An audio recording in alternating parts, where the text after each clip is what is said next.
Now, in other news, Seoul and Washington's representatives to the long-stalled six-party talks have discussed measures to counter North Korea's ongoing provocations. We are going to connect with our Kwon, who joins us from Seoul's Ministry of Foreign Affairs. So, Soa, do we have the results of this meeting? Yes, Mark. South Korea's top nuclear envoy, Kim Hong-kyun, and his U.S. counterpart, Sung Kim, held a joint press conference just a little ago after an hour-long meeting behind closed doors. Now, their focus was on how to deal with North Korea's most recent nuclear test, in which it apparently used the most powerful device it's tested so far. The two officials agreed to work on additional measures, not only in the UN Security Council, but also on the bilateral level, as well as in cooperation with Japan.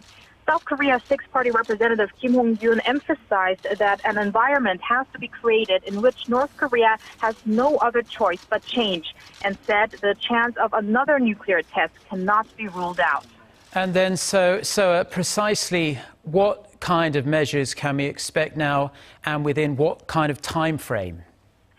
Well, Mark, the two envoys did not mention any specific details on what additional sanctions could really look like or when the first Security Council draft could be out, saying it's too early to answer those kinds of questions as of now. But what they did mention is they are going to discuss how to close the loopholes of the previous UN Security Council sanctions, namely Resolution 2270.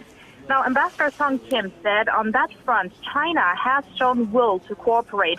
As he said, he held a, quote, lengthy phone conversation with his Chinese counterpart Wu Dawei yesterday and will talk to the Russian Deputy Foreign Minister later in the afternoon.